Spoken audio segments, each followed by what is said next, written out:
हमसे पहले के सुपरस्टार जब झारखंड अलग हुआ था तो इनका एक बड़ा गाना हिट हुआ था कि मिश्री मलाई खैलू। हमारे आनंद बाबा ने उस गाने को गाया था कि मिश्री मलाई खैलू खैलू काला कंद अब का खैलू सकरकंद अलग भइल झारखंड अब का खैलू सकरकंद। तो बिहार का शेर है, राजा है ये गाता है तो हिला देता है पूरे हिंदुस्तान। इसके गानों की दीवानी है प्रिया चौहानी, जो कि बहुत प्यारी एक्ट्रेस है, वो बहुत प्यारी अदाकारा है, सबको दिल से प्रणाम। और हमारे बीच में बहुत प्यारी एक्ट्रेस भी आई है जिनका नाम कोमल सिंह जी है। अभी इनका ये गाना बहुत वायरल चल रहा है।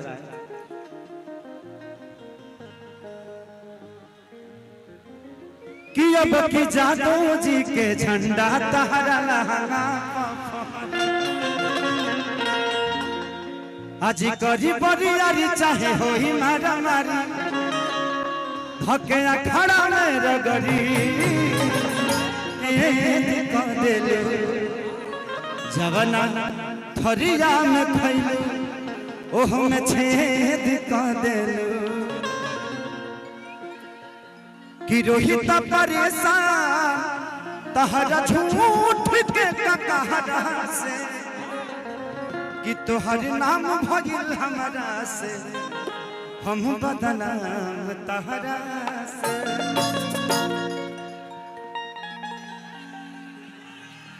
कि झूठ बोललू दुनिया से सच कहल ना गई हमारी खुशी देख के तो से रहल ना गई।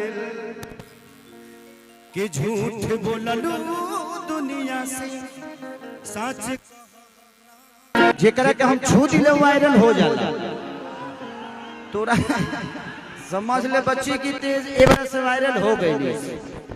तोर नामो मिलता जुलता बानो का करी।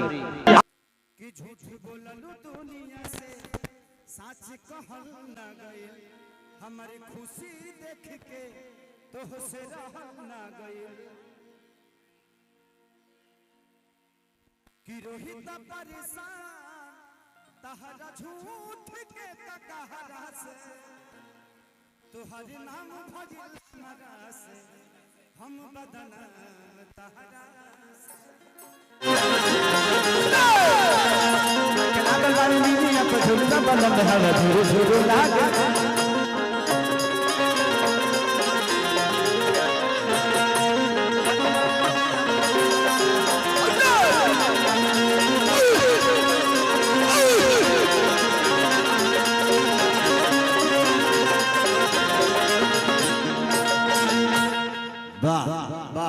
ऐसे ही ध्यान देते रहो।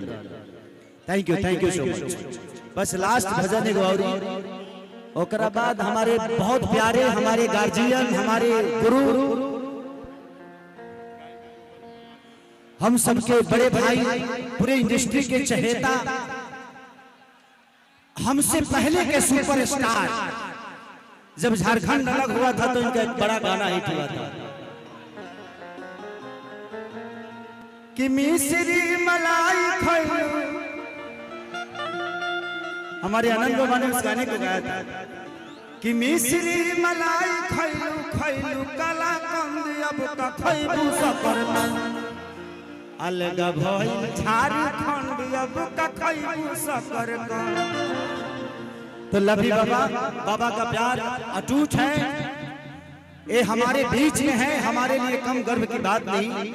ऐसे महापुरुष बहुत कम पैदा होते हैं और हम सबके बीच में हैं। इससे बड़ा उत्सव हम सबके लिए कुछ नहीं हो सकती। तो बस लवे एक लास्ट भजन गाऊंगा, उसके बाद आप सबका वही चीजें जो आप चाहते हैं। कि कमर डैमेज नहीं कर रही